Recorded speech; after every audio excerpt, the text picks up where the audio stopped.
seri 3, sebuah buku dengan judul Kartini Mati Dibunuh, ditulis oleh Eva Tino Febriana, diterbitkan oleh Nabila Idea dan dibacakan oleh Sukat Basuki. Dalam buku ini berjudul Kartini Mati Dibunuh. Terlepas dari masalah pro dan kontra tersebut, setelah Ratu Wilhelmina mengeluarkan pidato di Staten General pada tahun 1901, maka mulailah berlaku politik etis tersebut di lapangan secara nyata. Sebelum tahun 1901, politik Belanda semata-mata mementingkan tuntutan ekonomi yang karena itu penghisapan kekayaan terhadap Indonesia sama sekali tidak memperhitungkan rakyat Indonesia. Dengan adanya pidato Ratu Wilhelmina tersebut dimungkinkan ada keseimbangan antara unsur menjajah dengan unsur memiliki kewajiban moral itu. Jabaran politik etis itu oleh Van Deventer dikonsepsikan dalam wujud irigasi, edukasi, dan imigrasi. Dukungan mula-mula muncul adalah dari kalangan kapitalis dan industrialis Belanda yang pada hakikatnya berkeinginan untuk memasarkan hasil industrinya sambil melakukan perbaikan ekonomi rakyat Indonesia. Perbaikan sosial yang tampak mulai ditanggapi antara lain dalam hal pendidikan. Mengapa ini dilakukan? Sebab masalah pendidikan atau edukasi hampir tidak tergarap dan memang sengaja tidak digarap sebelum politik etis dicetuskan. Hal ini tergambar dalam tulisan Van Deventer dalam majalah The Gids 1908 sebagai berikut. Sampai pada waktu-waktu yang terakhir, hampir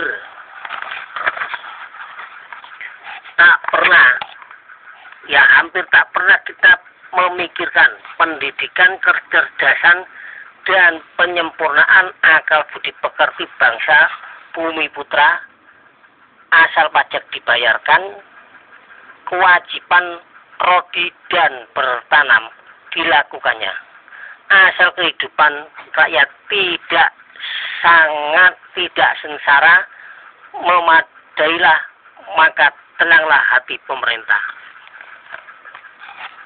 Van Deventer yang kemudian dijuluki Bapak Pergerakan Etis merupakan tokoh yang menempatkan kesejahteraan penduduk asli di atas segala-galanya, dan dia pula yang menempatkan dirinya sebagai penantang kemiskinan di Jawa yang paling gigih dan menyerang praktek-praktek pemerasan yang dilakukan kultur sales dan penanaman tebu. Untuk itu dimulailah usaha pendidikan itu pada tahun 1905, tahun pemilihan di Belanda. Van Deventer dan kawan-kawannya menang dalam parlemen Belanda, yang karena itu mereka menjadi pemeran utama dalam pembentukan kabinet. Seorang anggota Partai Demokrat Liberal, De Vos, menjadi menteri jajahan. Dia bersedia memajukan dan mengeluarkan pendidikan para pribumi. Sesuai dengan semangat politik etis, pemerintah kolonial Belanda memperbanyak jumlah sekolah pada tahun 1903. Mulai didirikan sekolah rendah yang dinamakan Volksschule atau sekolah desa dengan masa belajar 3 tahun, yang kemudian dilanjutkan dengan program Volksschule, sekolah lanjutan dengan masa belajar selama 2 tahun. Permulaan sekolah semacam ini lalu dilanjutkan untuk tahun-tahun berikutnya.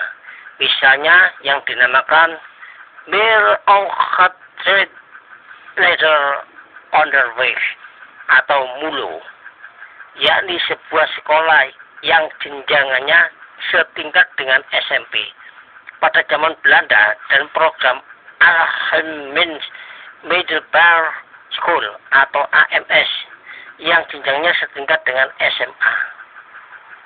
Volkschool digalakkan berdasar inisiatif Gubernur Jenderal Van Haak. Dia menganggap jenis sekolah ini adalah sekolah yang lebih sederhana dan lebih murah. Van Haak berkenalan dengan asisten-asisten Ambarawa, Dr. Brian French, yang mendirikan 100 sekolah di berbagai desa sebagai percobaan. Program pelajarannya meliputi membaca, menulis, dan berhitung dalam bahasa Jawa. Sementara itu juga diajarkan keterampilan tangan seperti membuat keranjang, pot, genting, dan sebagainya. Tempat belajar bersifat sementara, yaitu memakai pendopo kayu diambil dari hutan yang ditebang untuk penanaman kopi. Guru-gurunya diambil dari kalangan penduduk sendiri yang gaji mereka berupa sebidang tanah untuk digarap. Anak-anak duduk di lantai, sedangkan bagi anak-anak yang memiliki kewajiban menggembala kerbau, maka selama belajar antara pukul 9 sampai 12 dan 13 sampai 15, kerbau-kerbau yang digembalakan dapat dilepas di sebidang tanah di sebelah tempat belajar yang dipagari. Dengan memperhatikan gambaran tersebut,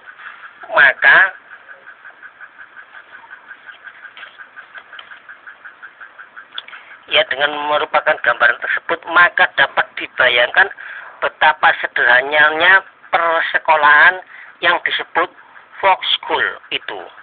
Walaupun tampaknya cukup baik tujuan didirikan bentuk-bentuk persekolahan di atas, namun dalam prakteknya, sekalipun tidak secara langsung, terdapat kecenderungan diskriminatif. Kecenderungan itu tampak dalam hal cara menyaring anak sekolah. Caranya ialah dengan memberlakukan biaya sekolah yang cukup mahal dan juga sering diutamakan bagi keluarga yang memiliki keturunan darah biru atau darah ningrat, darah keraton, atau dari kalangan para priayi, pangkri, praja atau pegawai dalam kantor pemerintahan Belanda. Oleh karena itu, bagi kalangan masyarakat bawah, maka hanya dari anggota masyarakat yang mampu atau kaya saja yang dapat menyekolahkan anak-anaknya ke jenjang pendidikan yang cukup tinggi. Bagi anggota masyarakat yang kurang berpunya atau miskin, terpaksa tidak dapat memasukkan anak-anaknya ke sekolah, atau paling tidak terpaksa mengambil alternatif lain, misalnya memasukkan anak-anaknya ke dalam pondok pesantren. Satu hal yang tidak dapat dimungkiri adalah bahwa tujuan penyelenggaraan sekolah yang dilakukan Belanda di atas tidak murni hanya semata-mata untuk memperdayakan pendidikan masyarakat, melainkan justru untuk menghasilkan tenaga birokrat sesuai dengan level pendidikannya untuk dapat direkrut dalam jabatan-jabatan teknis di pemerintahan kolonial Belanda. Sebagai contoh, sejak tahun 1864 oleh Belanda telah diintroduksi sebuah program tujuan yang disebut Klein Ambtenaar Examen, yaitu sebuah program ujian pegawai rendah yang harus ditempuh agar seseorang dapat diangkat sebagai pegawai pemerintah. Oleh karena itu, tampak jelas bahwa program untuk menciptakan birokrat rendahan yang cukup menonjol, apalagi setelah ada pada tahun 1900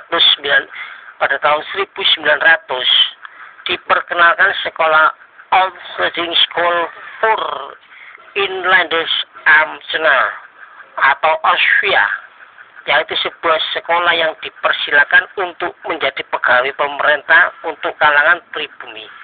Dengan demikian terdapat kesan kuat bahwa kegiatan pendidikan adalah untuk kelancaran ekonomi dan politik Belanda. Kegiatan pendidikan masa politik etis ini pun berdampak pula terhadap cara pandang. Misalnya saja, anak-anak pribumi yang pernah bersekolah di sekolah-sekolah Belanda tidak sedikit yang terpengaruh oleh cara hidup kebelanda-belandaan dengan segala variasi hidupnya. Oleh karena itu, tidak heran kalau timbul kelompok elit baru di tengah-tengah masyarakat pribumi. Di samping itu, karena tempat-tempat pendidikan Belanda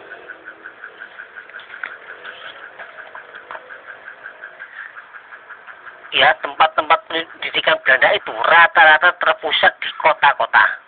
Maka terjadilah urbanisasi kalangan pemuda di pedesaan ke kota-kota untuk belajar di sana. Kelanjutan dari kondisi ini adalah terjadilah polarisasi kehidupan antara desa dengan kota. Kota menjadi makin elit dan makin diminati oleh orang-orang di desa. Kecenderungan mengagumi elit baru dan dunia perkotaan seperti itu bekas-bekasnya masih terasa sampai sekarang. Hal yang kurang menguntungkan dari timbulnya elit baru di atas adalah adanya kebanggaan kalau disebut dengan istilah priayi bagi mereka yang dapat masuk ke dalam sistem birokrasi pemerintahan Belanda. Sebaliknya, masyarakat luas menjadi mendambakan status sosial tersebut. Tidak jarang pegawai juru ketik di kantor pemerintahan Belanda sudah disebut doro atau bahasa Jawa yang menunjukkan sebutan feodal. Memang harus diakui bahwa pada waktu itu gerak mobilitas sosial vertikal masih sangat sempit dan terbatas, dan karena itu lewat pendidikan menjadi satu-satunya pilihan. Di samping itu, kondisi sosial masyarakat Indonesia juga tidak lebih baik. Kondisi ekonomi terutama secara umum boleh dikatakan masih sangat memprihatinkan. Mata pencarian penduduk masih terkonsentrasi pada lapangan pertanian dan perladangan. Bahan ekspor dari komoditas pertanian kebanyakan dan memang dengan sengaja dikuasai oleh Belanda. Menurut Van Hosken, proses kemiskinan penduduk pribumi Indonesia, terutama di Jawa, adalah mulai sejak pemberlakuan kultur Celsius atau tanam paksa pada tahun 1830 yang secara efektif berlaku sampai tahun 1870. Kultur Celsius ini atas perintah Gubernur Jenderal Van den Bosch dengan tujuan peningkatan semaksimal mungkin produksi pertanian untuk pasar Eropa. Komoditas yang menguntungkan pada periode kultur Celsius ini adalah tebu, kopi, dan nila. Ya, bersambung pada seri keempat dalam buku yang berjudul Kartini Mati Dibunuh.